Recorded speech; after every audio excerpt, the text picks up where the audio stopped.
Kuthiwani uma ngingakutshela ukuthi konke okubona njengeqiniso kungase kube inkohliso ehlelwe kahle kakhulu? Uzibona uzimele, kodwa eqinisweni ulandela izindlela ezingabonakali ezakhethwa kudala ngaphambi kokuba ube khona. Kuyamangaza, akunjalo? Kodwa kulapha-ke lapho kuqala khona ukuvuka kweqiniso. Umbuzo uthi, usukulungele yini ukubheka ngale kwalokho okusobala? Iminyaka eminingi kakhulu, impilo yami ibifana neyabaningi, ngikholwa ukuthi impumelelo yinto yokuzinikela okukhulu, inhlanhla nje, noma iziqu zemfundo. Ngazithola ngibhajwe emjikelezweni wokusebenza ngokungapheli, izikweletu ezimele ukukhokha, nokudumala. Kwaze kwaba yilapho ngiqonda ukuthi okulawula impilo yethu ngempela akuzona izimo zangaphandle, kodwa kunalokho okujule ngaphakathi kithi. Ungazifaka ocwaningweni, uzikhandle ngokuzikhandla, uzinikele ngokuphelele, kodwa uma ingqondo yakho engaphansi kwengqondo ibambelele ekukholweni ukuthi awufanele ukuchuma, umphumela uyohlale ufana. Ngikhumbula isikhathi lapho ngangikholwa ukuthi impilo kwakukulandelana kwezingqinamba ezingenakugwenywa. Ngangibuka abantu abangizungezile beqhubeka, futhi ngaphakathi kwami, okuthile kwakhala, kungani kungenjalo mina?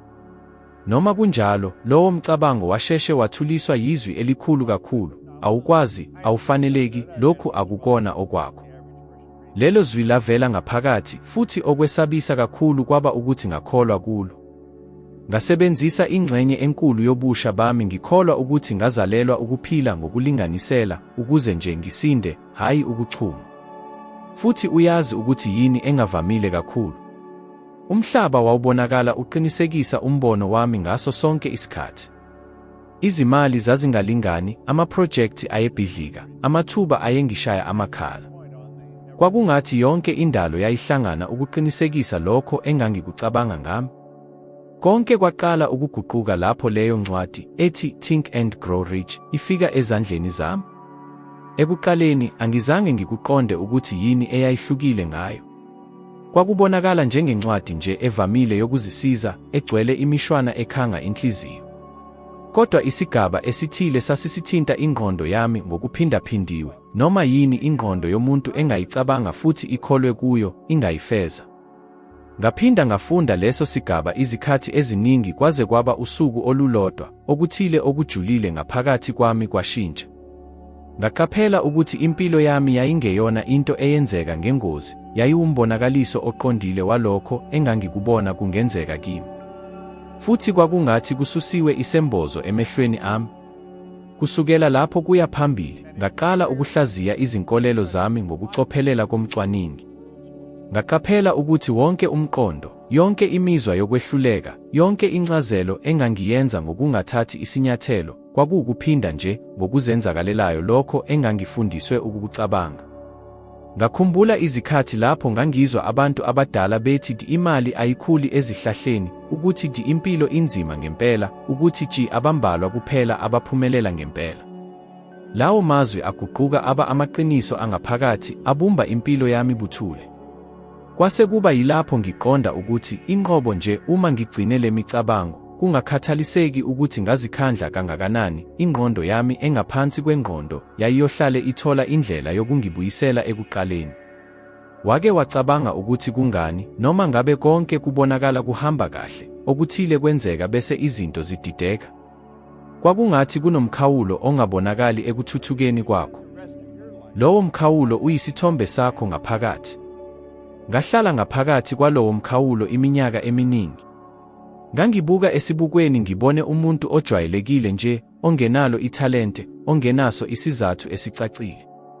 Nendawo yonke yaqinisekisa lokho kanye.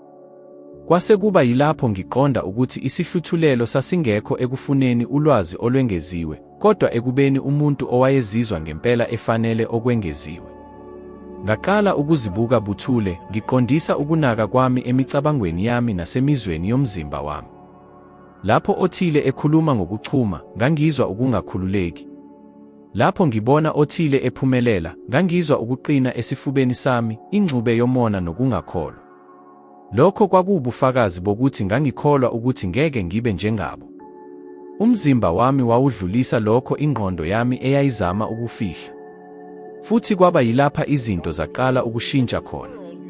Nganquma ukuthi noma ngaphandle kokukholwa okugcwele, ngangizokwenza sengathi ngempela ngikholwa. Ekuqaleni kwakuzwakala kungajwayelekile. Ngangiziphinda ngithi, ngiyakwazi, ngiyachuma, ngifanele. Amazwi ayebonakala engenalutho, kodwa ngaqhubeka. Ngoba ngiqonda ukuthi, ukuze uphinde ulolonge ingqondo, kufanele umuntu aqhubeke aze umbono omusha ube yinto ejwayelekile kunowakudala. Futhi, ngokuhamba kwesikhathi, ngaqala ukuqaphela izinguquko ezincane. Ukuma kwami kwashintsha, izwi lami laqina, namathuba aqala ukuvela. Ukwenzeka nje. Cha. Kwakukubonakala kwezinye izinto eziqondile. Lapho ngishintsha indlela engangizibona ngayo, umhlaba, ngenxa yalokho, washintsha indlela owaqala ukungiphatha ngayo. Abantu baqala ukungibona ngokuhlukile, futhi ngaqala ukuheha izimo ezihlukile. Kungakho ibhizinisi lami lokuqala lafika ekugcwalisekeni. Angingenalo ulwazi lwangaphambili, azikho iziqu zemfundo, anginayo imali yokuqala. Kuphela impahla yami kwakuyinkolelo entsha, ukuthi kwakungenzeka. Futhi kwakukukholwa lokhu okwangiholela ekutheni ngishiye umsebenzi emnyangweni wezomlilo futhi ngasungula inkampani yokuhlanza eyathi, ngonyaka wayo wokuqala, yenza imali engaphezu kwamandola ayizinkulungwane eziyikhulu. Abanye bakubiza ngenhlanhla. Mina ngakubiza ngokuqonda. Iqiniso liwukuthi akukho lutho olungaphandle kwakho okudingeka lushintshe ukuze impilo yakho iguquke. Nguwe okudingeka uguquke. Konke okubonayo, umsebenzi wakho, isimo sakho sezimali, ubudlelwane bakho, kumane kuyisibuko salokho okwenzeka ngaphakathi kuwe. Ungaveza isifiso sokuchuma, kodwa uma ngaphakathi ukholwa ukuthi ukunqoba kuyingozi noma ukuthi awukufanele, ingqondo yakho engaphansi kwengqondo iyothola indlela yokususa lelo qiniso. Hayi ngoba ifuna ukujezisa, kodwa ngoba ifundiswe ukuvikela kokungaziwa. Abantu abaningi abaqondi ukuthi ingqondo engaphansi kwengqondo ayihlukanisi phakathi kokubonakalayo nokucatshangwayo. Iyasabela kulokho okuzwayo njengeqiniso. Ngakho-ke, akwanele ukucabanga kahle. Kubalulekile ukuzizwa kahle. Lapho uqala ukuzizwa ufanele, ngisho nangaphambi kokubona umphumela, indawo yonke iqala ukuhlangana ikusekele. Futhi le nqubo iyashesha kancane. Ekuqaleni ihlole ukuqina kwakho. Ifuna ukunquma ukuthi ukukholwa kwakho kuqotho yini noma uma nje uzama. Ngadlula kulesi sivivinyo izikhathi ezingenakubalwa. Kwakunengoba lapho ngangicabanga ukuyeka, izikhathi lapho ukuphindaphindwa okujwayelekile kwangaphakathi kwabuya kuzomemezela, awuzalelwanga lokhu. Noma kunjalo, ngaso sonke isikhathi lapho ngikuqaphela, ngangizikhumbuza, leli zwi akulona elami, liwubungqina bezinkolelo zabanye engake ngazibamba njengeqiniso. Futhi lapho ngaphefumula ngokujulile ngase ngiqinisekisa, ngikhetha ukwamukela umbono ohlukile. Futhi kulapha kanye lapho kuqala khona ushintsho olukhulu. Ngesikhathi esiqondile lapho unquma ukungasabeli ngendlela yakho ejwayelekile. Lapho ukhetha umqondo omusha, ngisho ngaphandle kobufakazi obuqondile bokuba yiqiniso kwawo. Lapho wenza ngokukholwa kulokho okungabonakali. Lokhu kubonisa isikhathi lapho indawo yonke iqala ukuhambisana nawe. Ngakuthola lokhu ngokuhlangenwe nakho okwamandla, ukukhubeka, ukuzabalaza, nokwehluleka. Futhi ngaso sonke isikhathi lapho ngaqhubeka, impilo yanginikeza ukucaca okukhulu, inhloso enkulu, nemiphumela engcono. Njengamanje, ngiyaqonda ukuthi umqondo usebenza njengembewu, futhi imizwa isebenza njengomswakama okhulisa ukukhula kwayo. Uma unisela imicabango yokwesaba, uvuna intuleko. Uma uhlakulela ukukholwa nokwazisa, uvuna inala. Imfihlo ilele ekunakekeleni indawo yakho engcwele yangaphakathi nsuku zonke, kuze kube yilapho iqiniso eliguqulwe liqhakaza ngokuzenzakalelayo. Ngoba iqiniso liqondile, awubonakali kulokho okufisayo, uba yilokho ozibona ukuba yikho ngempela. Kwangithatha isikhathi eside ukuba ngiqonde ukuthi indawo engizungezile yayingeyona isitha sami noma umngane wami. Yayimane isebenza njengesibuko, ibonisa konke engangikwamukela njengeqiniso ngaphakathi kwami. Izikhathi eziningana ngabambelela embonweni wokuthi izimo zangaphandle zazilawula izimpumelelo zami, ukuthi ukuntuleka kwamathuba, indawo engizungezile, noma ngisho ukucwasa kwakungiphikisa. Noma kunjalo, akukho lutho kulokho olwaluyiqiniso. Konke okwabonakala ngaphandle kwakuyisibuko esiqondile semizwa yami yangaphakathi nezinkolelo zami. Lapho ngiveza ukwesaba, ukungaqiniseki, nokunganele, impilo yangibuyisela izimo eziningi ezaqinisekisa leyo mizwa. Lapho ngibambelela ekungazethembeni, indawo yonke yayibuyisa lokho kungaqiniseki ngezithiyo, ukudumala, nezindlela ezivinjiwe. Kwaba ukuqonda okujulile ukuqinisekisa lokhu. Ngokungazelele, ngaqonda ukuthi konke okwenzeka ngaphandle kwakumane kuwumphumela walokho engangikuveza ngaphakathi. Ukuntuleka kwezimali, amathuba angabonakali, ubudlelwane obubhidlikile, konke kwakuhambisana kakhulu. Kwakungathi indawo yonke yayixhumana, ngimane ngikwethulela lokho okubona kuyiqiniso. Lokhu kuqonda kwabangela ubuhlungu, kodwa ngesikhathi esifanayo kwakhulula. Ngoba uma indawo yangaphandle yayisebenza njengesibuko, khona-ke nganginamandla okushintsha isithombe esibonakalayo. Futhi lolu shintsho lwalungancikile enhlanhleni, noma kubantu, noma ekuhambeni kwesikhathi, lwaluncike kumina kuphela. Ngiqala ukuzibuka ngokucophelela imicabango yami, ngaqaphela ukuthi ngangisabambeke kangakanani kumqondo ongemuhle. Ngangilangazelela ukuchuma, kodwa ngesikhathi esifanayo, ngangisaba ukwehluleka. Ngafuna ingcebo, kodwa ngizizwa nginomunyu ngokufisa okwengeziwe. Futhi indawo yonke, iqotho esimweni sami sangaphakathi, yanginikeza lokho kanye engangikuveza, ingxube yethemba nesithiyo, intuthuko nokubuyela emuva, ithemba nokudumala. Ngangibambekile empini engakhulumi phakathi kwalokho engangikufisa ngomlomo nalokho engangizibona ngempela ngikufanele. Iqiniso elingenakuphikwa liwukuthi amandla okudlidliza akaqambi amanga. Ungase umemezele, ngiyakholwa, kodwa uma ukungaqiniseki, ukwesaba, noma ukumelana kuhlala ngaphakathi kuwe, lowo umyalezo indawo yonke ewuthola ngempela. Konke kuqala futhi kuphele ngokuhambisana. Ukuze ufinyelele ukuchuma, kubalulekile ukukuzwa ngaphakathi, ngisho nangaphambi kokuba kubonakale empilweni yakho. Nokho, ukungaqondi kahle okuvamile kukhona lapha, ukuzizwa unempumelelo akukhona ukufihla isimo esibi, kunalokho, kungukukhetha ngamabomu ukwamukela isimo somzwelo esisha, noma ngabe izimo zangaphandle azikahambisani nalelo qiniso langaphakathi. Ngaqala ukwenza lo msebenzi mina uqobo. Njalo ekuseni, ngaphambi kokusuka ekhaya lami, ngangizibuka esibukweni ngimemezele, namuhla, amandla ami azoba ngawenala. Ngangidonsa umoya ojulile, ngizwa ukugeleza komoya, futhi ngizame ukucabanga ngeso lengqondo ukuthi kungaba njani ukuphila impilo engangiyifisa. Ekuqaleni, kwakubonakala kuyiphupho elingenakufezeka, kodwa kancane kancane, lowo muzwa waba ngowangempela. Ngaqaphela ushintsho endleleni yokuma kwami, izwi lami laba nesiqiniseko esikhulu, futhi labo abangizungezile basabela ngendlela ehlukile. Kwaba sengathi indalo yayithola le frequency entsha futhi izilungisa ukuze ihambisane nayo. Ngaqaphela iphethini elimangalisayo. Ezinsukwini lapho ngizizwa ngihambisana, ngiphephile, futhi ngibonga, konke kwakubonakala kugeleza ngaphandle kokuzabalaza. Imisebenzi yebhizinisi yayikhula ngokwemvelo, ngahlangana nabantu abalungile, futhi ngisho nezingqinamba ezincane zazizixazulula kalula. Nokho, umzuzwana lapho ukwesaba kungena khona, konke kwakuma. Izingcingo ezibalulekile zahlehliswa, izivumelwano zahluleka. Amathuba anyamalala. Ukudlidliza kuyindlela yokuxhumana engabonakali, futhi indalo iqonda konke okuncane okuyakha. Abanye bangase bakubeke lokhu ekungenzeni, kodwa leyo ncazelo ayilungile. Isayensi ye-quantum ne-neuroscience sezivele zibonisa ukuthi ubukhona buwakhiwa amandla kuma-frequency ahlukene.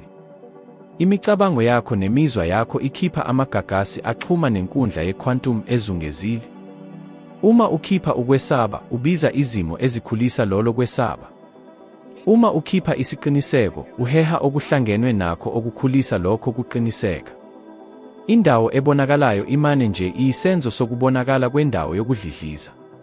Futhi lokhu kungenye yemithetho enamandla kakhulu yezulu nomhlaba.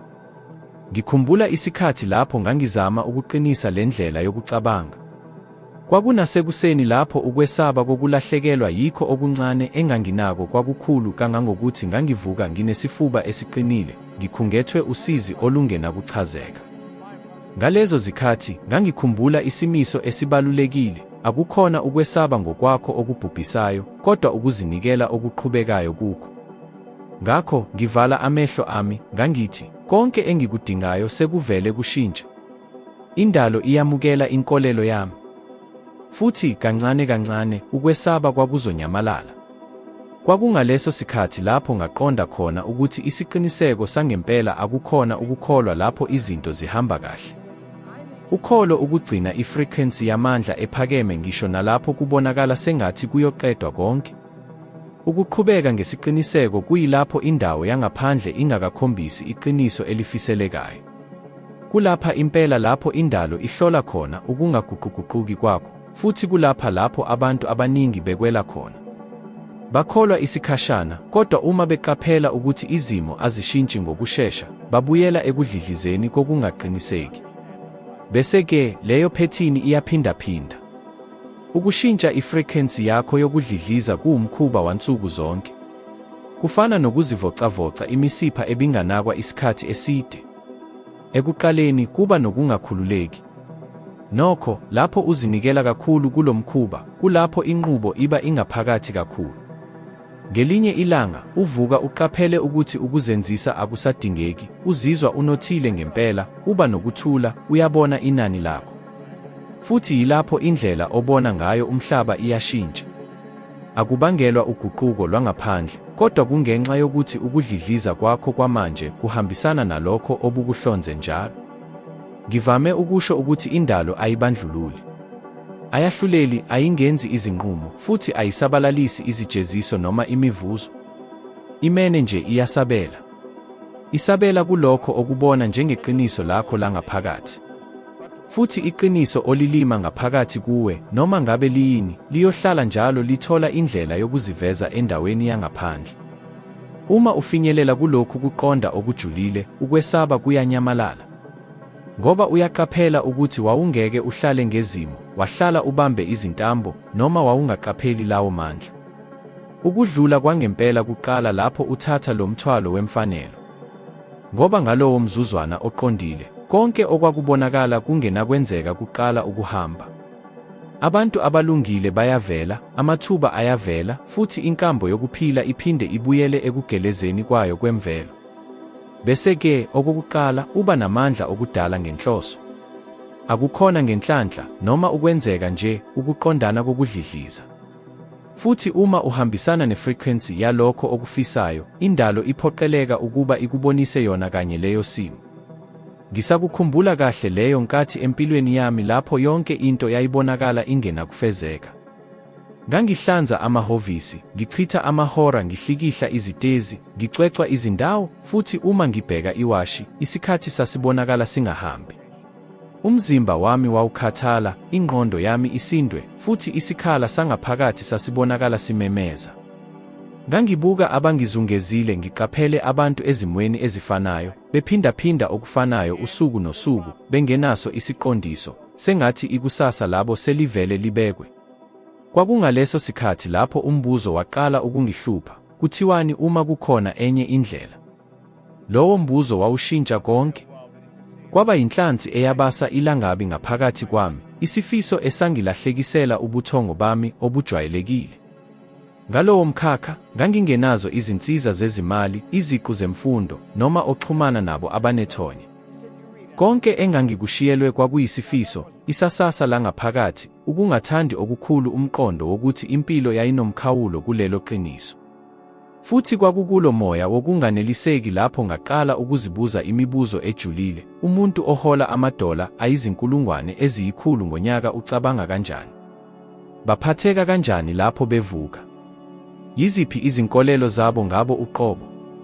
Ngangingazazi izimpendulo, kodwa ngaqala ukucabanga ngeso lengqondo.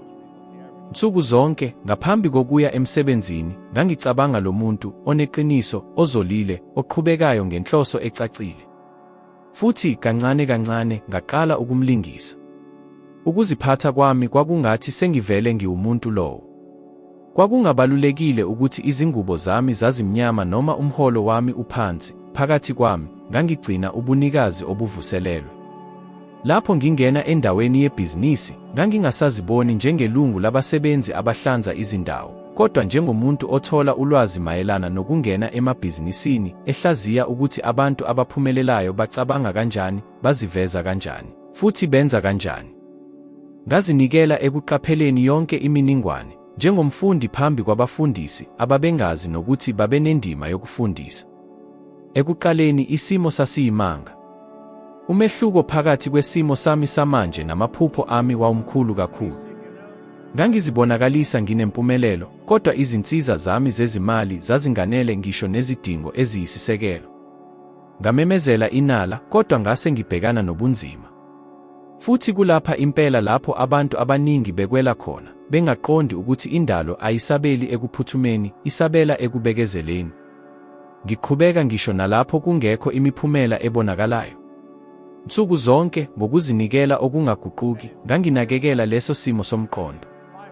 Ngangiziphatha, ngixhumana, futhi ngisho nginyakaza sengathi impumelelo yayivele iyisici esiyimvelo sobukhona bami. Kancane kancane isimo saqala ukusabela. Omunye umuntu wangethula kumthengi, kwabe sekuba omunye, futhi okwaqala njengebhizinisi elincane lokuhlanza landa ngokushesha. Esikhathini esingaphansi kwezinyanga eziyi12, ibhizinisi lami lathola imali engenayo eyedlula amadola ayizinkulungwane eziyikhulu. Angishintshanga uhlobo lomsebenzi, kodwa kunalokho ukudlidliza engangiwenza ngakho. Ngangifunde omunye wemithetho eyisisekelo nebaluleke kakhulu: indalo ayikuniki lokho okufisayo, kodwa kunalokho okuyikho. Lokho okwenzeka kimi kwakungeyona imilingo. Kwakungukuvela okunengqondo kokushintsha kokudlidliza. Ngokushintsha ukuzibona kwakho, umhlaba wangaphandle ulungisa kabusha indlela okubona ngayo. Ubukhona buqala ukuzihlela kabusha ukuze bubonise ulwazi lwakho olusha olutholile. Futhi lokhu kuguqulwa akuhlobene nemfundo esemthethweni, ukuxhumana, noma ithuba. Indaba yami iwubufakazi balokhu. Ngashintsha umsebenzi ojwayelekile, ongenathemba, futhi ngakha okuthile okwanginika ukuzimela, kuphela ngenxa yesinqumo sokucabanga nokwenza sengathi sengiwumuntu engangifisa ukuba nguye. Abantu abaningi bangibuza mayelana nesici esibalulekile, futhi ngihlala ngiphendula, imfihlo yayisekwazini ukuzwa umuzwa ngaphambi kokubona ukuvela. Ngenkathi abaningi belindele izimo ezinhle ukuze baqale ukukholwa kwabo, ngangibeka ukholo lwami ngisho nangaphambi kokuba kube nezimo ezivelele. Angizange ngilindele umphumela ukuze ngizizwe nginothile, ngazizwa nginothile, futhi umphumela wabakhona. Lokhu kuguqulwa kwezinto eziza kuqala yisici esinqumayo. Ngaqonda ukuthi okungazi lutho akuhlukanisi phakathi kwalokho okuyiqiniso nalokho okucatshangwayo. Uma ulima umuzwa ngamandla nangokuqhubekayo, uyawamukela njengeqiniso. Futhi uma ingqondo engaphansi kwamukela lokho, iqala ukwakha izimo eziqinisekisa lelo qiniso. Yilokho impela okwenzeka kimi. Ubukhona bami bomzimba, imizwa yami, indlela yami yokuziphatha, konke kwaqala ukudlidliza ngefrequency ehlukile, futhi indalo yasabela ngokwanda kwamathuba amasha. Ngikhumbula ubusuku obuthile. Ngangikhathele kakhulu, umzimba wami ubuhlungu nezandla zami zilimele.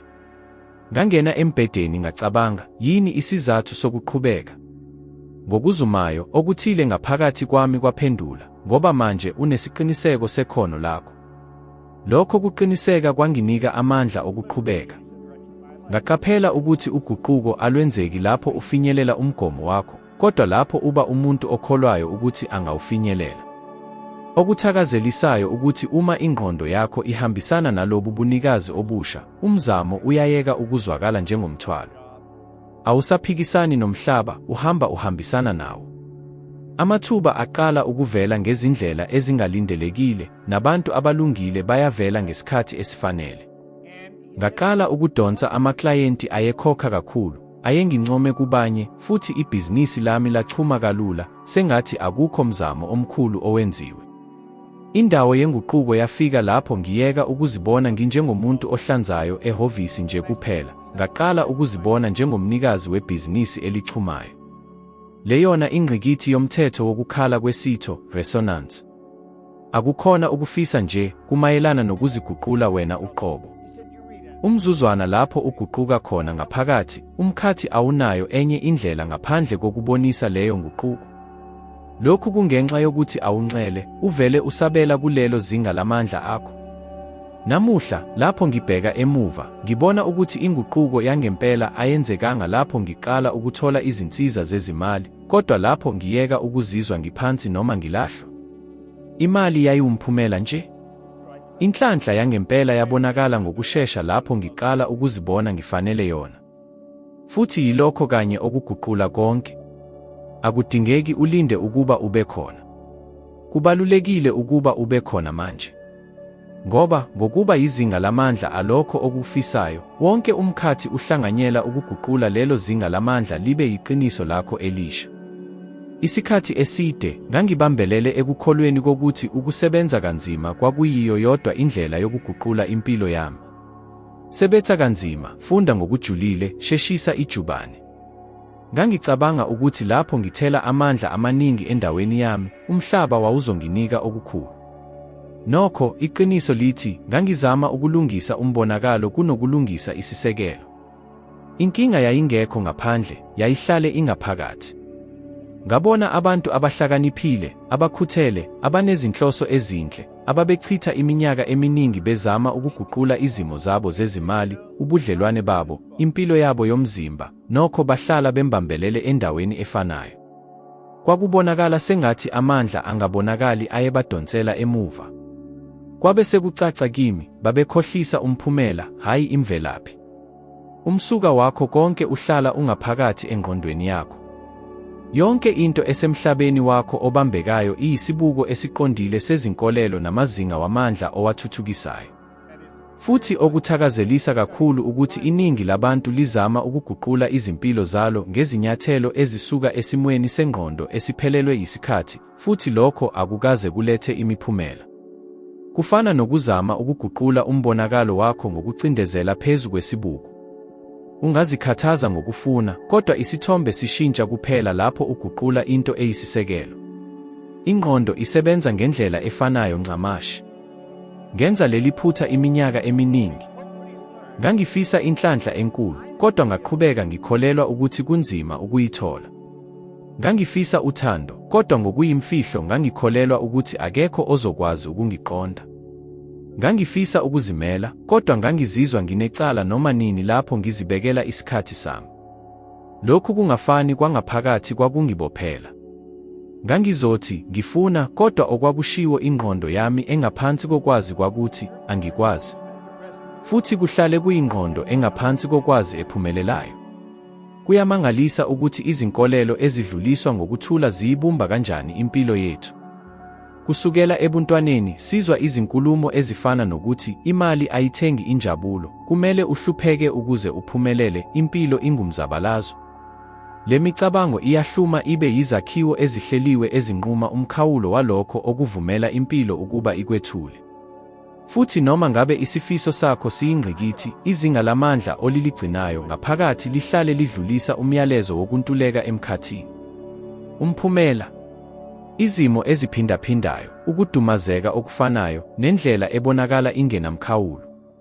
Umzuzwana lapho ngiqala ukucabanga lokhu ngokusobala, kwabonakala isambulo esinamandla, ukwehluleka, ukwesaba, nokukhubazeka kwakungezona izijeziso, kwakungukuphinda-phinda nje. Ingqondo engaphansi kokwazi ayinasimilo, ayihlukanisi phakathi kokuhle nokubi, kuphela phakathi kwalokho ejwayelene nakho. Iphinda ikhiqize lokho ekubonayo kuphephile. Ngakho-ke, uma ukhule ubona ukuntuleka, uma wajwayela umqondo wokuthi kunje nje, ingqondo engaphansi kokwazi ifundisa ukuthi ukuphila ngezinsiza ezingekho kakhulu kuyinto ejwayelekile, futhi izokwenza yonke imizamo yokukugcina kuleso simo, noma ngabe ngokwazi uthi ufisa okuphambene. Yingakho iningi labantu liphila emjikelezweni wokwehla nokwenyuka. Bathola izinsiza, bese bazimosha. Baqala ubudlelwane bothando, bese bebuqeda bona. Benza umzamo othile, bese bewuyeka endleleni. Inkinga akukhona ukuntuleka kwekhono, kodwa kunalokho uhlelo oluyisisekelo olusebenzayo. Ingqondo eyaziwayo ithi sizothuthuka, kodwa ingqondo engaphansi kokwazi iphendula ithi lokho kuwubungozi. Futhi umzimba ohlonipha intando yengqondo engaphansi kokwazi usabela ngokwesaba, ukudonsa isikhathi, ukungabi namdlandla, ukungaqiniseki. Kufana nokushayela imoto i-handbrake ikhona. Ucwila kakhulu kodwa uhlala ubambekile. Kwadingeka ngikuzwe lokhu ngqo ukuze ngikuqonde. Kwaba nesikhathi lapho ngangenza khona amaphrojekthi amakhulu, kodwa ngihlale ngithola isizathu sokungawenzi ngempela. Lapho ekugcineni ngibona iphethini, ngakhetha ukuguqula indlela yami. Esikhundleni sokuzama ukuguqula umphumela, ngaqala ukuguqula imizwa nezinkolelo zami. Ngaqala ukuqapha imicabango yami nokuhlonza leyo eyayingibopha. Noma nini lapho ngizibamba ngisho, angikwazi, kunzima, lokhu akungifanele, ngangiqabula ikethango ngisho phezulu, lowo umcabango nje, akulona iqiniso. Kancane kancane, le nqubo elula yaqala ukuguqula indlela engangibona ngayo umhlaba. Imizwa yami yaqala ukuguquka. Futhi yilokhu kanye iningi labantu elihluleka ukuqonda, umcabango ongenamzwelo awuveli ngalutho nhlobo. Umzwelo yiwona onika umqondo ukuphila. Ngalesi sizathu, ngaqala ukuhlakulela imizwa yokuzethemba, ngisho nalapho kungekho zizathu zangaphandle zokwenza njalo. Ngazijwayeza ukubonga ngezinto ezincane, njengelanga lasekuseni noma inkomishi yekhofi efudumele. Futhi lapho ngizwa ukubonga okukhulu, kulapho nganginezizathu eziningi zokuqhubeka ngibonga. Impilo yasabela. Umsebenzi owawubonakala unzima ngaphambili waqala ukwenzeka kalula. Abantu abangizungezile baqala ukuxhumana ngendlela ehlukile, bevulekile kakhulu, bebonisa inhlonipho. Ngaqaphela ukuthi isimo somhlaba sasingashintshile, ngase ngiguqukile, futhi indawo yangizungezile ibivele ingibonisa nje. Kwakungalesi sikhathi lapho ngakuqonda khona esinye sezaga esijule kakhulu, awudonsi lokho okufunayo, udonsa lokho oyikho. Kusukela kulesi sigaba kuya phambili, konke kwaba nengqondo. Ngayeka umkhuba wokubeka icala ezimweni, esikhathini esidlule, enhlanhleni noma esiphethweni. Ngoba ngakuqonda ukuthi inqobo nje uma ngibeka ithonya ngaphandle kwami, ngangizohlala ngingaphansi kwalo. Inguquko yangempela iqala lapho uthatha umthwalo ogcwele wempilo yakho. Hayi ngenxa yokuzisola, kodwa ngenxa yokuzimela. Ngoba uma umsuka ungaphakathi, khona-ke ilungelo lokuguqula liyaphinde libe khona. Lapho uguqula ukukhala kwesitho, iqiniso liphoqeleka ukusabela. Kungumgomo. Njengamandla adonsela phansi, awenzi iphutha. Futhi ubuhle balokhu bulele eqinisweni lokuthi uhambo lungaphakathi, luyimfihlo, lungenye. Akudingeki uqiniseke muntu noma ubonise lutho. Udinga nje ukuvumelana nezinga lamandla elisha futhi uqhubeke kulo, noma ngabe imiphumela ayikabonakali. Lokho kungenxa yokuthi zihlala zifika. Futhi lapho zifika, zifana nezimangaliso. Kodwa azinjalo. Ziwumfanekiso nje wento entsha oqale ukuyihlakulela ngaphakathi kuwe. Iqiniso liyisibuko esingakaze siqambe amanga.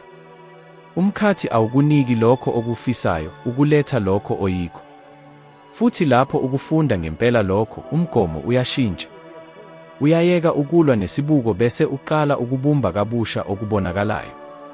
Futhi kusukela lapho konke kuqala ukwenzeka. Kwaba nesikhathi lapho ngangikholelwa khona ukuthi izinto zangaphandle zazibanga zonke izigameko ezangihlela. Lapho into ingahambi kahle, ngangibeka icala ngaphandle, kuhulumeni, embonini yezohwebo, ohlelweni lwezezimali, kumphathi wami, ngisho nasenhlanhleni. Kwakulula ukucabanga ukuthi iphutha lalisento engingenalo ulawulo ngayo. Ngale ndlela, kwakungadingeki ngizihlolisise. Nokho, le nkolelo yaba nemiphumela, inqobo nje uma ngangicabanga ukuthi ithonya lalingaphandle kwami, ngangiba yisiboshwa salo. Kwakungacaci kimi ukuthi, ngokudedela umthwalo, ngangiphinde ngidedela namandla ami okudala.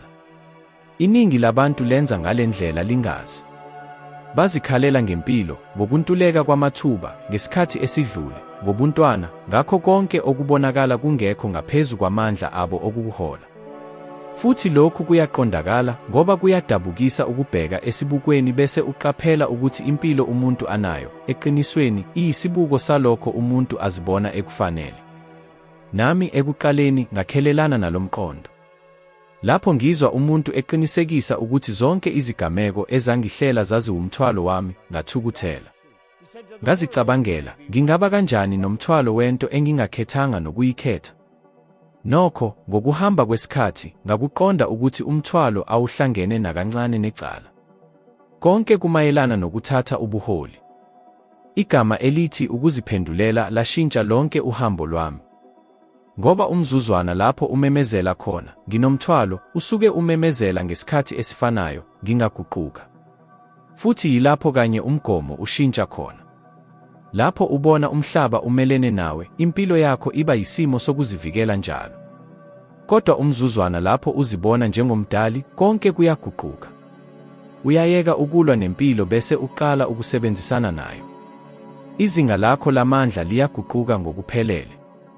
Ngikhumbula isikhathi lapho yonke into yayibonakala ingahambi kahle. Nganginezikweletu eziningi, ngingenayo indlela ecacile eyaphambili, futhi usuku ngalunye lwalubonakala luwumzabalazo nje wokusinda. Kwakukhona izikhathi lapho ngangihlala khona ebusuku ngibuza, kungani lokhu kwenzeka kimi? Ngangisesha yonke indawo umuntu noma into okuzobekwa kuyo icala, kuze kube ngolunye usuku, ngikhathale kakhulu ngenxa yokwehluleka okuqhubekayo, kwangena kimi ukuqonda, inqobo nje uma ngiqhubeka nokubeka icala ezintweni zangaphandle, akukho okuyoshintsha. Ngakho, okokuqala ngqa empilweni yami, ngazibuza umbuzo ohlukile, yini ephakathi kwami edala lesi simo? Lokho kushintsha okulula kwegxila kwaba njengokukhanyisa umentshisi ekamelweni elimnyama qwa. Ngaqonda ukuthi uma ngangidala impilo yemingcele ngokungazi, ngangikwazi futhi ukwakha impilo yengcebo ngokwazi. Kwakungaleso sikhathi lapho ngaqala ukuziphendulela ngokugcwele, hayi kuphela ngezenzo zami, kodwa nangemicabango nemizwa yami. Ngaqonda ukuthi konke kuqala lapho. Umcabango ngamunye uyimbewu etshalwe enhlabathini yengqondo, futhi ngokushesha noma ngokuhamba kwesikhathi iyahluma. Lokho okukhula kube yimpumelelo kubunjwa yikhwalithi yaleyo mbewu. Ngaqala ukuqaphela engangikuhlanyela nsuku zonke. Izikhalo, ukungabaza, ukuzikhulumela okungekuhle, ukwesaba, konke lokho kwakungamandla aprojectwa endaweni yonke. Futhi indawo yonke ihlale ithembekile futhi ilinganisele, yavele yabuyisa okufanayo. Ukwamukela ukuziphendulela kwakungakhululekile ekuqaleni. Kufana nokukhumula imaski osuyigqoke isikhathi eside kakhulu ube usubona ukuthi ubuso obungaphansi kwayo budinga ukunakekelwa. Kepha kwakukhulula. Ngoba uma usuqonda ukuthi ungumdali wakho konke, uvula amandla okushintsha sonke isici. Akukho lutho olungaphandle kwakho oludinga ukushintsha, kuphela umhlaba wakho wangaphakathi. Ngikhumbula okokuqala ngamukela ngamabomu lendlela yokucabanga. Isivumelwano esibalulekile sasiseduze kokuphuma, futhi ubudala bami babuyosola ngokushesha umthengi, imakethe noma isiphetho. Kunalokho, ngazibuza, yimaphi amandla engiwakhiphayo manje? Ngaqaphela ukuthi ngangisebenza endaweni yokwesaba, ngizama ukuphoqa umphumela, futhi lokho kwakudala ukuvinjelwa. Ngadonsa umoya ojulile, ngazibeka maphakathi, futhi nganquma ukuqhubeka nokuqiniseka okungantengantengi, ngithemba ukuthi umphumela ongcono kakhulu uzovela. Futhi yilokho kanye okwenzeka. Isivumelwano asigcinanga ngokuphumelela kodwa savula iminyango yamathuba amaningi nakakhulu. Kwakungesizo izimo zangaphandle ezashintsha, kwakungimi. Abantu abaningi bahlanganisa ngokungalungile ukuziphendulela nokulawula. Bacabanga ukuthi ukuba nesibopho kusho ukuphatha yonke iminingwane emincane, wonke umuntu, sonke isimo. Kodwa akulona iqiniso nhlobo lokho. Ukuziphendulela kwangempela kusho ukuqonda ukuthi uyawakha owakho umhlaba ngokusebenzisa imvamisa yamandla oyigcinayo. Akukhona ukubusa umhlaba wangaphandle, kodwa ukuhambelanisa owakho wangaphakathi. Uma ushintsha okuhlangabezana nakho ngaphakathi, indawo yonke ihlela ngokwemvelo okuhlangenwe nakho kwakho kwangaphandle ukuze kuhambelane. Isayensi yanamuhla manje iqinisekisa okwake kwabonakala kuyihlakanipho nje lefilosofi. I-neuroscience ikhombisa ukuthi imicabango nemizwa yakha ngokoqobo isakhiwo sobuchopho, yenza ukuxhumana okuchaza ukuziphatha kwethu nokuqonda kwethu. Ngamanye amazwi, lokho ocabanga ngakho njalo kuba umdwebo olawula ukuba khona kwakho. Futhi i-quantum physics iqinisekisa ukuthi umbukeli unethonya kumphumela. Lokhu kusho ukuthi indlela obuka ngayo umhlaba ishintsha ngokoqobo okuhlangabezana nakho kuwo. Ungumakhi, ungumenzi, futhi ungumdalo, konke ngesikhathi esisodwa. Ukuziphendulela kubeka umkhawulo phakathi kokungabi namandla namandla. Uma uzibona njengesisulu, sonke isithiyo sizwakala njengesijeziso. Nokho, uma wamukela indima yomdali, inselele ngayinye iba yithuba lokukhula. Futhi yilapho intuthuko yangempela iqala khona ngempela. Ukumelana kuyehla, bese uqala ukugeleza. Ngaqonda ukuthi impilo ihlale iphendula kwimvamisa yamandla ami ejulile, hayi nje kumazwi ami akhulunywayo. Ngakho, uma okuthile kungahambanga ngendlela yami, esikhundleni sokubuza, kungani lokhu kwenzeka kimi? Ngaqala ukubuza, yini injongo yalokhu okwenzekayo? Lo mbuzo owodwa ushintsha ngokuphelele umbono wakho. Ukuqondisa ekufuneni isifundo kunokuthola iphutha. Futhi uma ususifundile isifundo, isimo siyazilungisa ngokwemvelo. Ngokuhamba kwesikhathi, le ndlela yokucabanga yaba yinto ejwayelekile. Manje, uma okuthile kungaveli ngendlela obekuhlelwe ngayo, angiziyeki ekuphelelwe yithemba. Ngiyabuka, ngihlela imvamisa yami, futhi ngiyethemba ekugelezeni. Ngoba ngiyaqonda ukuthi akukho okuvela okumelene nami, konke kuvela ngenxa yobuhle bami obukhulu. Futhi lokhu akulona nje ukukholwa okungenalutho, kuwukuqonda okujulile komthetho wokuhambelana. Indawo yonke ayenzi amaphutha. Ivele ibuyisa lokho okukhiphayo. Umzuzu owamukela ngawo lo mbono, impilo iba isibuko esicacile. Uqala ukubona isithombe sakho sihlehliswa kuzo zonke izimo. Futhi yilapho kuqala khona ukunikwa amandla kwangempela. Uma uqonda ukuthi konke kuyisinyakazelo esibuyayo, uyeka ukusabela bese uqala ukudala ngamabomu. Kulesi sigaba lapho umlingo ubonakala khona ngempela, hayi emithonjeni yangaphandle, kodwa kusukela ngaphakathi. Ngoba uma ushintsha okuhlala emhlabeni wakho wangaphakathi, okungaphandle akunakho ukukhetha okunye ngaphandle kokuguqulwa ngendlela efanayo. Uma usuze wafika lapha, kungenxa yokuthi ingxenye yakho isivele iqale ukuvuka. Futhi ngifuna ukuba ukubone lokho, ngoba leli qiniso elilula lifakazela ukuthi uguquko lwakho lusevele luyaqhubeka. Abantu abaningi abafiki kulesi sigaba, ngoba ukwesaba, ukungabaza, nokudonsa kanzima kubenza bayeke ngaphambi kokuba baqale. Kodwa wena ulapha, ulalele, uzizwa, futhi lokho kusho ukuthi okuthile okujulile ngaphakathi sekunqume ukushintsha.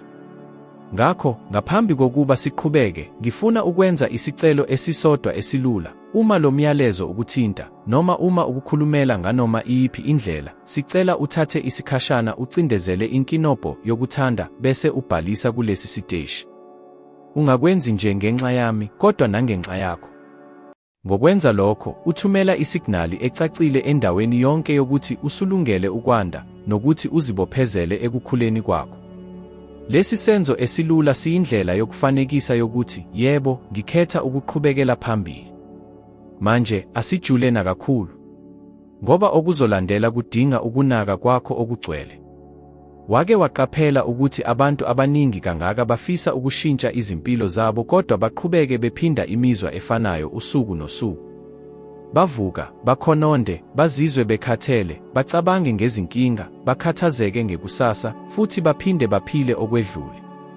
Ingqondo yabo iveza isifiso sokuthuthuka, kodwa umzimba wabo uhlelwe ngemizwa emidala. Kufana nokuzama ukushayela imoto entsha shange handbrake isabambekile. Ucindezela i-accelerator, kodwa awuyindawo. Yilokho engakubona lapho ngicabanga ngohambo lwami. Ngathi ngifuna ukuguquka, ukuphumelela, ukuphila ngobuningi, kodwa imizwa yami yansuku zonke yayihambisana nokushoda, ukukhathazeka, nokungaqiniseki. Ngangikhethe umkhuba wokulinda umphumela ngaphambi kokuba ngizivumele ukuzizwa ngimuhle. Futhi yilokhu kanye ukucabanga okungalungile okubamba abaningi kangaka, bahlela imizwa yabo emiphumeleni, kanti empeleni imiphumela ivela emzweni. Impilo ihlala iphendula kwimvamisa oyibambayo okwamanje, hayi leyo oyibhekisa esikhathini esizayo. Kwadingeka ngifunde lokhu mathupha. Ngikhumbula isikhathi lapho ngangilwela khona ngentshiseko ukuthi ibhizinisi lami liphumelele.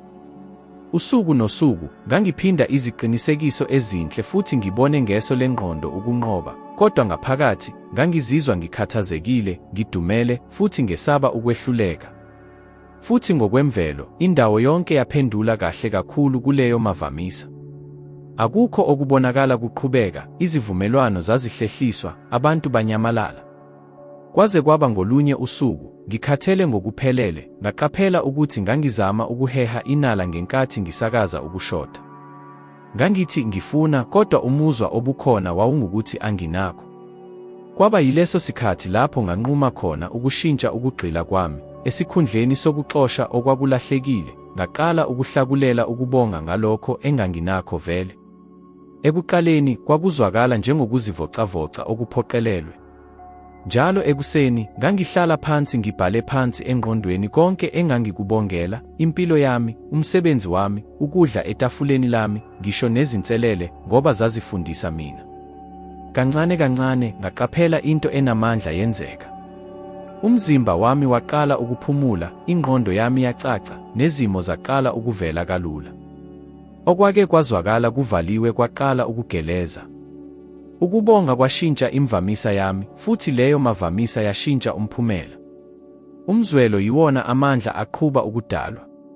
Imicabango iyimiyalelo, kodwa umuzwa yiwona ofaka impilo kuleyo miyalelo. Uma umcabango nomzwelo kuhambelana, ufinyelela ukuhambelana, futhi yilapho okubonakala kungafinyeleleki kuqala ukuba kufinyeleleke. Indawo yonke ayiqondi amagama, iqonda imvamisa. Kufana nokuthi uhlala usakaza igagasi, futhi impilo, njengesibuko esiphelele, ibuyisa ukuzwakala kwaleyo siginali. Abantu abakuboni lokho, kodwa usuku nosuku bathumela izimpawu zokushoda, ukwesaba, nokungakholwa. Bese-ke bayazibuza ukuthi kungani izimo zabo zingashintshi. Nami ngaphila ngaleyo ndlela isikhathi eside kakhulu. Kwaze kwaba yilapho ngibona ukuthi ngangidinga ukungalindi ukuba ngihlangabezane nenala, ngangikwazi ukuyizwa ngokushesha. Ngangikwazi ukuphila impilo yami sengathi ngase ngivele nginothile, sengathi ngase nginakho konke engangikufisa. Futhi umzuzu ngaqala ukuziphatha nokuzizwa ngaleyo ndlela, umhlaba waqala ukuzihlelela. Kuyathakazelisa kakhulu, kodwa akuwona umlingo, kuwumgomo oyisisekelo. Isayensi iyakufakazela lokhu ngokungangabazisi. Ucwaningo lwe-neuroscience lubonisa ukuthi ubuchopho abuhlukanisi phakathi kwalokho okucatshangwayo nalokho okungokoqobo. Uma ubona ngeso lengqondo okuthile ngemizwa enamandla, izindawo zobuchopho ezifanayo ziyasebenza sengathi isigameko senzeka ngempela. Lokhu kusho ukuthi ngokuhlangenwe nakho kokubonga nenjabulo ngento engakaveli, ufundisa ngokoqobo umzimba wakho nokuqonda kwakho ukuba kuphile leyo mpilo entsha. Uyakha indlela ye-neurological neyamandla ezokwenza ukuba ivele. Nokho, nansi into ebaluleke kakhulu, lokhu kudinga ukubekezela. Akusebenzi ukuzijwayeza usuku olulodwa nje bese uyayeka ngosuku olulandelayo. Kubalulekile ukuqeqesha umzimba wakho ukuthi uhlangabezane nokuthula, noma ngabe izimo zibonisa okuphambene ngokuphelele. Lokhu kukukholwa, hayi ukukholwa okungenasizathu, kodwa ukukholwa okujulile, okuhambelanayo, okuwumgogodla womuzwa walokho okusalokhu kungabonakali. Uma sengamukela le ndlela yokuba khona, konke kwashintsha. Amathuba ayengasayona into okudingeka ngiyijahile, ayesefika kimina ngokwawo. Kwavela abantu abafanele, kwaphuma imibono emisha, futhi izindlela zavuleka ngokwemvelo. Konke lokhu akwenzekanga ngoba kwashintsha okungaphandle kwami, kodwa ngoba ngashintsha indlela engizwa ngayo ngaphakathi kwami. Iqiniso liwukuthi impilo ayikuhloli, ikubonisa isithombe sakho. Inselele ngayinye isibonakaliso samandla owakhiphayo. Uma usukuqonda lokhu, ukulwa kuyaphela, bese uqala ukulungisa imvamisa yakho. Awusazami ukulawula okungaphandle, ufunda ukuba yingcwethi kokungaphakathi.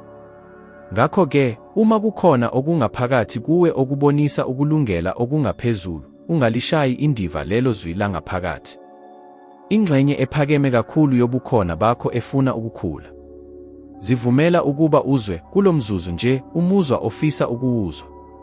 Zwa inkululeko, uthando, nokuchuma njengokungathi sezivele zikhona. Futhi uqhubeke nalowo muzwa isikhathi eside ngangokunokwenzeka. Ngoba uma umuzwa wakho ushintsha, iqiniso alinakho ukukhetha, kumele lishintshe nalo. Futhi uma usuzwile kahle lo mlayezo kuze kube manje, khumbula, ukukhula kuyisinqumo sansuku zonke. Akwanele nje ukuqonda, kufanele ukusebenzise. Hamba-ke uthande lokhu okuqukethwe, ubhalise kulesiteshi futhi uqhubeke nami kulolu hambo. Ngoba isenzo esilula sokuvumelana nentuthuko yakho isona sinyathelo sokuqala sokuvula iminyango obekulokhu kulindele into eyodwa nje kuphela, ukudlidliza kwakho okufanele. Kunomehluko omkhulu phakathi kokucabanga nje nokuzwa ngempela.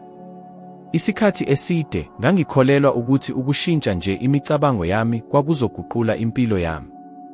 Ngagcwalisa ingqondo yami ngokuqinisekisa okuhle, ngafunda izincwadi, futhi ngaphinda izitatimende ezinhle phambi kwesibuko, kodwa akukho okwakubonakala kuthuthuka ngempela. Kwaba-ke ngaleso sikhathi lapho ngabona khona ukuthi inkinga kwakungesikho engangikucabanga ngengqondo, kodwa kunalokho engangikuzwa. Ngangiziqinisekisa ukuthi ngichumile, kodwa ngaphakathi ngangikhipha ukungazethembi. Ngakhuluma ngokuchichima, kodwa umzimba wami wawujwayele ukuswela. Futhi kulapho impela abantu abaningi bezithola bemi khona, bazama ukwakha iqiniso elisha besebenzisa indawo efanayo yemizwa endala. Umkhathi awuphenduli emazwini, uphendula emandleni. Futhi amandla umphumela oqondile walokho okuzwayo. Uma kukhona ukwehlukana phakathi kwalokho okucabangayo nokuzwayo, inkundla yakho ye-electromagnetic iyahlukana. Kufana nokuzama ukuhamba ezindaweni ezimbili ngasikhathi sinye. Ingqondo imemezela, ngifuna, inhliziyo ihlebeze, angikwazi, bese umzimba wonke udideka. Lokhu kungabambisani kudala isithiyo esikhulu. Futhi leso sithiyo isona kanye esikugcina uvaleleke endaweni efanayo, ngisho noma wenza konke okukholelwa ukuthi kulungile. Kudingeka ngifunde ukuvumelanisa imicabango yami nemizwa yami. Futhi leso sifundo esijulile asizange sivele ezincwadini, savela ebunzimeni. Ngikhumbula kahle ngobunye ubusuku ngihlezi kusofa, ngidumele ngokuphelele. Ngangenze konke engakufundiswa ngokukhuthala, ngabona ngeso lengqondo, ngamemezela, ngahlela. Kodwa akukho okwakubonakala kuvele. Kwaba-ke ngaleso sikhathi lapho ngaqonda khona into elula kakhulu, kodwa ejulile. Ngangizama ukuzwa okusha ngisebenzisa umzimba ofanayo owawusagcine imizwa yesikhathi esidlule. Umzimba wami wawungawethembi nje amazwi engqondo yami. Wawusabambelele kumvamisa endala, futhi leyo mvamisa yayingahambisani neze nempilo engangifisa ukuyidala. Umzimba ugcina izinkumbulo. Umuzwa ngamunye owuphindaphindayo, ukwesaba konke, ukungabaza konke, ungena kuwo njengesenzo esizenzakalelayo. Futhi umzimba wakho ujwayela lemizwa, uyiguqule ibe yisimo esivamile.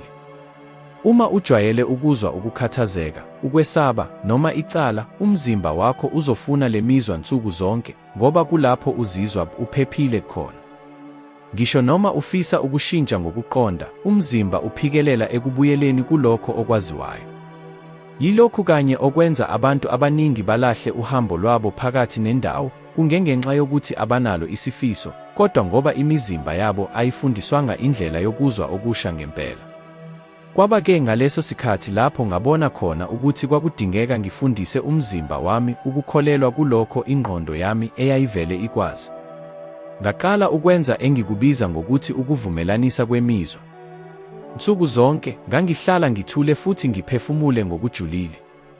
Esikhundleni sokuhlala ngicabanga ukuthi izinto zinjani njengamanje, ngangigxila kakhulu kulokho engangifisa ukuba yikho. Ngangicabanga ukuthi sengikuzuzile konke engangikufisa futhi ngavumela lowo muzwa ukuba ukhule phakathi kwami. Angizange ngicabange nje ngokuchichima, ngakuzwa.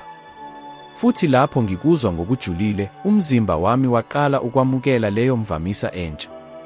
Ezinsukwini zokuqala kwakunzima kakhulu. Umzimba wami wamelana kakhulu. Wawuhlebezele, lokhu akulona iqiniso. Bheka isimo sakho samanje, hlola isitatimende sakho sasebhange. Kodwa ngaphikelela.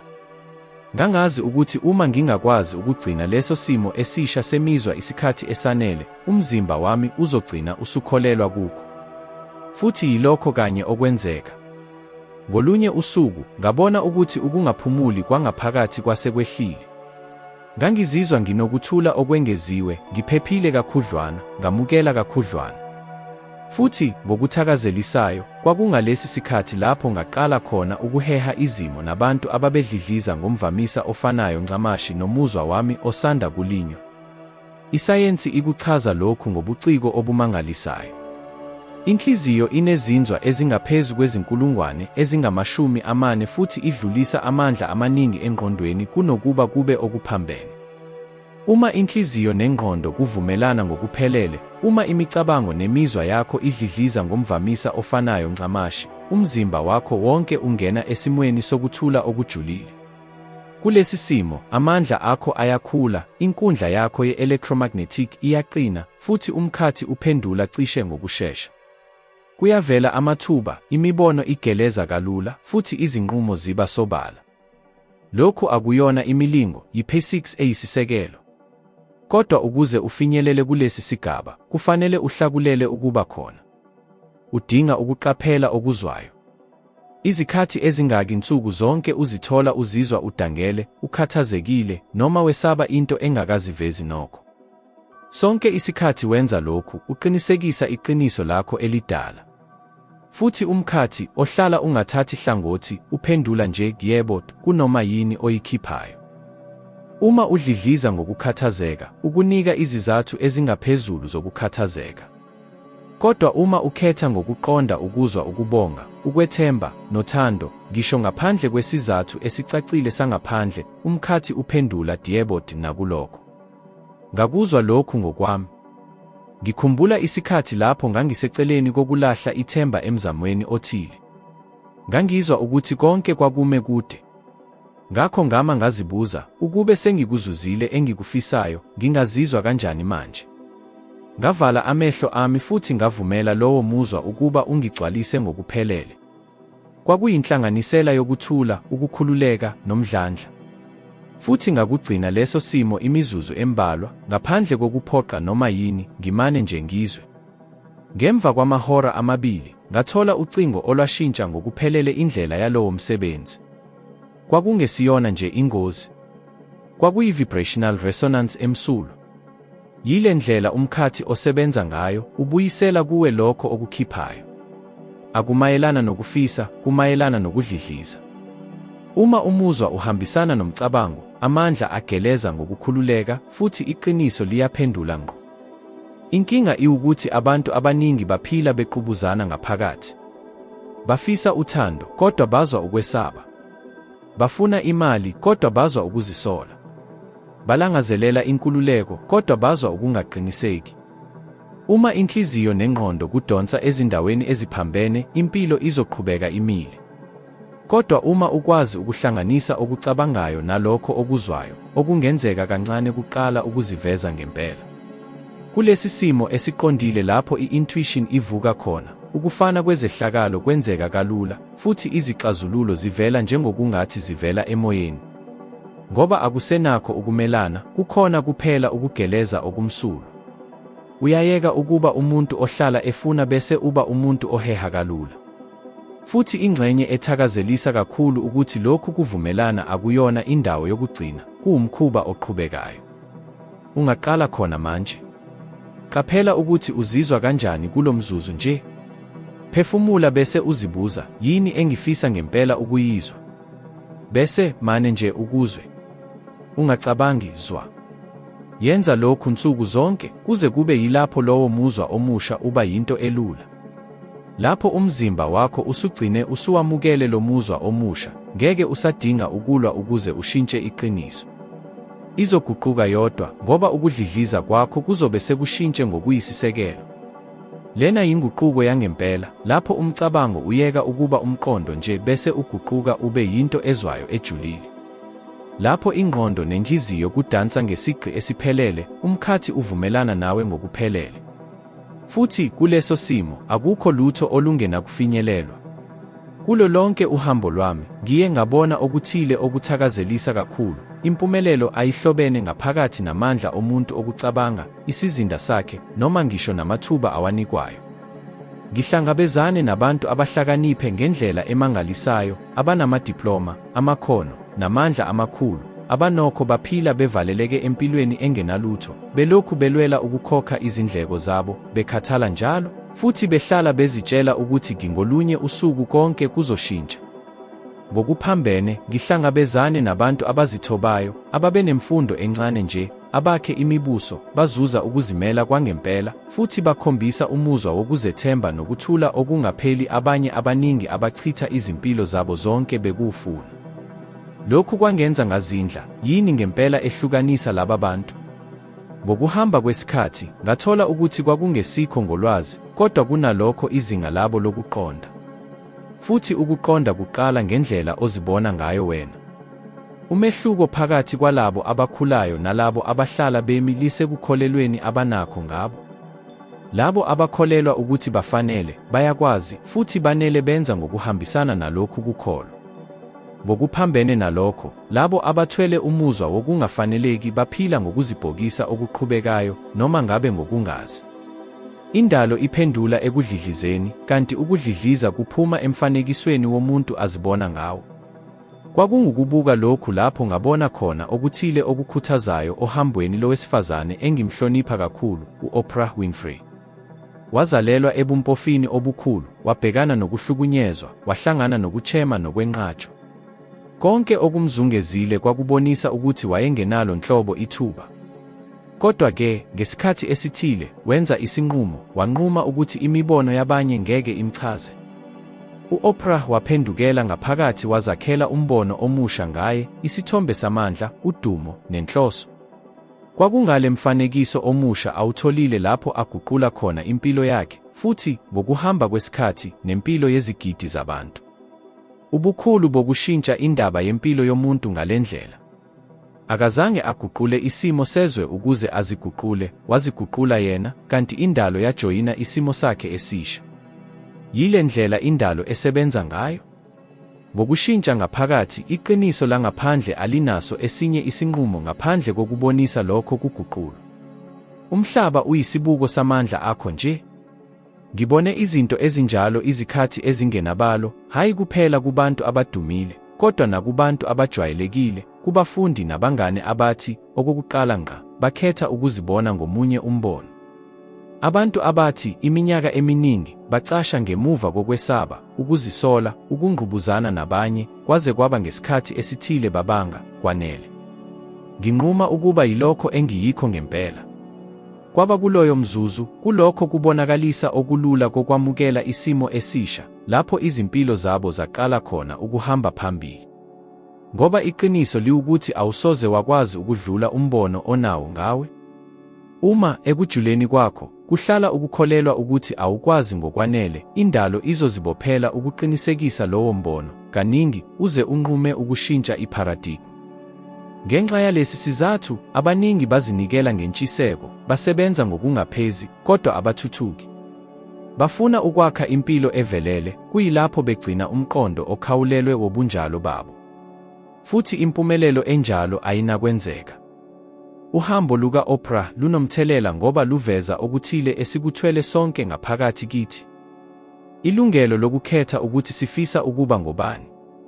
Ungase ube uzele emhlabeni ezimeni zokuswela, ungase unganakwa, uhlanjalazwe, ungase uhluleke izikhathi ezingenabalo, nokho, akukho nolulodwa kulokhu okuhlangenwe nakho okuhlonza ukuthi unamandla okuba yini. Umlando owedlule ubonisa, awuyona intukaphoqa. Okwakha ikusasa lakho umbono onawo manje, kulo mzuzu oqondile, ngawe. Ngikhumbula isikhathi empilweni yami lapho ngangizibophezela ngokuphelele embonweni wokuthi anganele. Ngabuka abanye futhi ngazifanisa nabo ngokungaphezi. Kwakubonakala njalo ukuthi bona basezingeni eliphakeme, bekwazi kakhulu, befanelwe kakhulu. Futhi lapho ngiqhathanisa kakhulu, yilapho ngangizibona khona ngincane. Kwaba kulowo mzuzu lapho ngaqonda khona, ngikhipha amandla okuzizwa ngiphansi, futhi indalo yangibuyisela okufanayo ncamashi. Izimpumelelo zami zazingencane, amathuba ami engakhawulelwe, ngoba amandla ami ayekhuluma, anganele. Umzuzu engakhetha ukuqeda ngawo lendlela wawuyisinyathelo sokuqala sazo zonke izinguquko. Ngayeka ukubuza ukuthi ngingenza kanjani ukuze ngizuze engikufisayo, futhi ngaqala ukubuza ukuthi ngidinga ukuba ubani ukuze lokhu kubonakale ngokwemvelo ohambweni lwami. Lo mbuzo wawushintsha ikusasa lami. Ngoba wangisusa kumvamisa wokuzikhandla wangifaka kumvamisa wokukhula. Awuhehli lokho okufisayo, uheha lokho ozibona ukho kona ngaphakathi.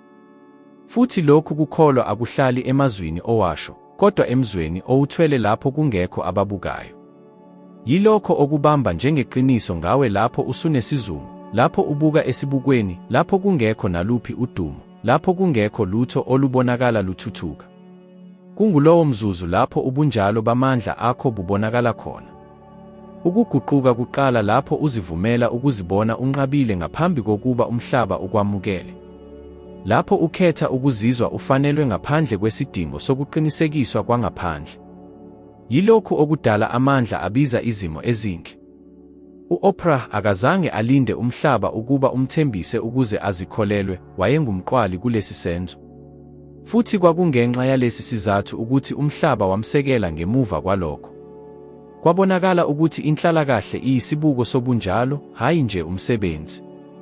Umuntu angenza izenzo eziningi, kodwa uma ubunikazi bungobomuntu owesabayo, onganqikazi, noma ozizwa encishwe amandla ezenzo zakhe azoba ngajwayelekile. Kodwa-ke, uma isenzo senziwa ngolwazi lomuntu oseyinamandla kakade, konke umuntu akwenzayo kuthola amandla. Inhloso iyavumelana, ukuqonda kuyavuleka, izindlela ziyavela. Futhi ubukhazikhazi buhlala eqinisweni lokuthi noma yimuphi umuntu angenza lokhu kuguqulo. Umzuzu owodwa wokucabanga wanele. Kudingekile ukuyeka ukuphinda indaba endala. Yeka ukuqinisekisa ukuthi awukwazi, ukuthi isikhathi siphelile, ukuthi udinga inhlanhla eyengeziwe, amahora engeziwe, ulwazi oluyengeziwe. Okudingekile ukuthi uzibone ungumuntu oseyanele kulo mzuzu.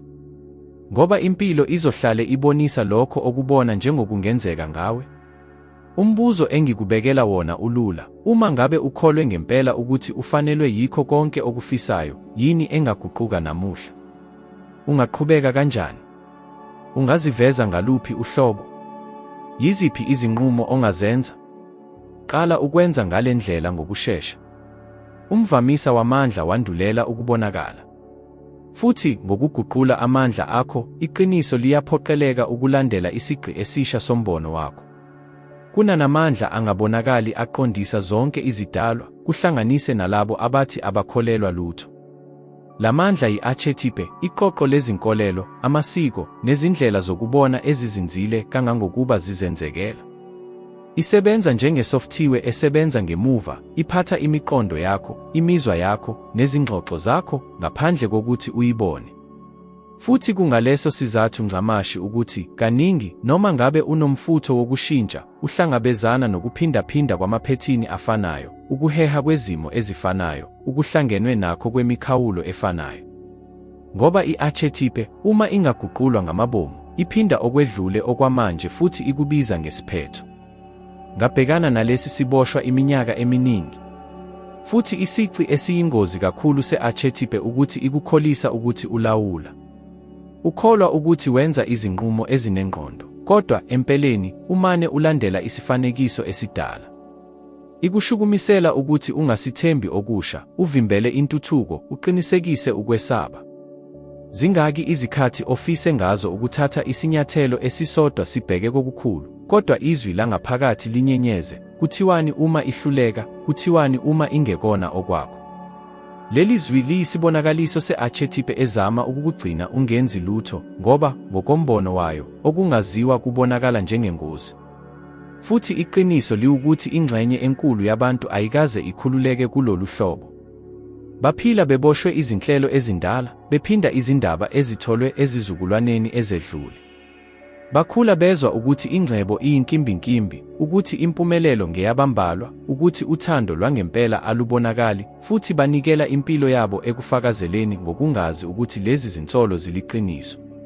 Kungenjalo-ke bahehwe imiqondo yasendulo, bengakwazi ukubona ukuthi isixazululo sasihlale ngaphakathi kubo. Okufanayo kwenzeka komunye wabantu abadumile kakhulu emculweni odumile, uMichael Jackson. Umculi okhazimulayo, ingqondo yokudala eyathathela umhlaba wonke. Nokho, ngemuva kwakho konke ubukhazikhazi, kwakukhona umuntu oyedwa ongazange akwazi ukuzikhulula kwi-archetype ebuhlungu. Kusukela esemncane kakhulu, wahlelwa ukuba acabange ukuthi inani lakhe lixhunyaniswa nokungabi nasici, imvume, nokunqoba. Umzuliswano ngamunye wokushaywa kwehlombe wawondla umuzwa wokwamukeleka, kodwa ukugxekwa ngakunye kwamcwilisa ekuzisoleni nasekungaqinisekeni. Futhi nakuba ayenodumo, ingcebo, nekhono, ingqondo yakhe yahlala iboshelwe ezinkolelweni zobuntwana, izinkolelo zokuthi wayedinga ukuqhubeka efakazela inani lakhe. Lokhu kuxhumana phakathi kwekhono elingaphakathi ne-archetype yilokho okulimaza izimpilo ezingenabalo. Ngoba kungenzeka ukufeza zonke izifiso, kodwa empeleni, umuntu esathwele ukukholwa kokunganele, umuntu ngeke aze afinyelele ekugcwalisekeni. Ukuqonda akuhlukanisi ukuboshwa okukodwa kwangempahla ekuboshweni okukodwa kwengqondo, kokubili kuvimbela ngokulinganayo. UMichael wayephethe indalo ezinyaweni zakhe, kodwa akazange akwazi ukuthola ukuthula ngaphakathi kuye. Futhi lokhu kumela enye yezinhlekelele ezijule kakhulu zabantu, abantu abafinyelela esiqongweni, kodwa abahlala benomuzwa wokungagcwaliseki, njengoba i-archetype endala ingazange ilashwe. I-archetype iyinkohliso. Ayikhami, iyanyenyeza. Izifihla njengengqondo, njengokuqaphela, njengedikuqonda okujwayelekile. Lapho unquma ukushintsha, ayifuni ukukuvimbela ngokusobala, imane ikuhambise ekungaqinisekeni. Ikukholisa ukuba ulinde isikhathi esifanele, ukukholelwa ukuthi udinga ukuqeqeshwa okwengeziwe, izinsiza zemali eziningi, isikhathi esiningi. Nokho, inhloso yayo yangempela ukuthi ungasozanga ushintshe. Futhi ngenkathi ulinda, impilo iqhubeka. Ngaphoqeleka ukubhekana nama-archetype ami ukuze ngiweqonde leli qiniso. Lapho ngiqala ukutadisha incwadi ethi Think and Grow Rich, ngangivele nginqume iphuzu elibalulekile empilweni yami. Nokho, ngasheshe ngabona ukuthi ulwazi lodwa lungeke lwanele. Ngadla imibhalo, ngamukela imiqondo, futhi ngavumelana ngengqondo. Nokho ekusebenziseni, ngaqhubeka ngisebenza ngezindlela ezindala ezifanayo.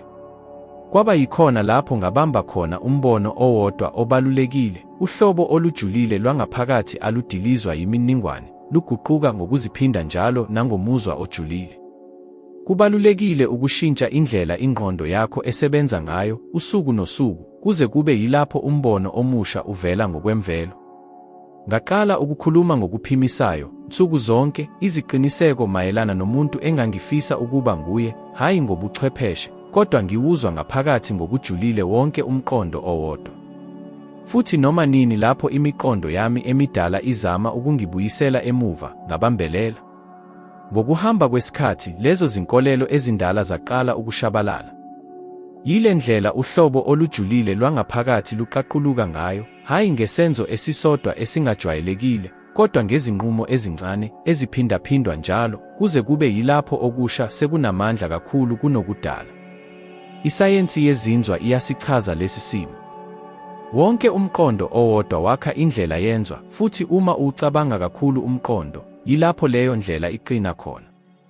Ngakho-ke, ukushintsha uhlobo lwengqondo kufana nokwakha indlela entsha yenzwa, kunzima ekuqaleni, kodwa ngokuzinikela, indlela entsha iqiniseka bese endala iyanyamalala. Yingakho inguquko ingenzeki ngesikhathi esifushane. Kudinga ukubambelela, ukuphindaphinda, nokukholwa. Le ndlela injengekhodi efihlekile owazuza ngaphandle kokuyikhetha, nokho unalo amandla okuyishintsha. Futhi konke kuqala lapho ukhetha ukuhlola izinkolelo zakho siqu. Zibuze, iyiphi imiqondo yami yangempela ngemali? Ngothando? Ngempumelelo? Ngami uqobo?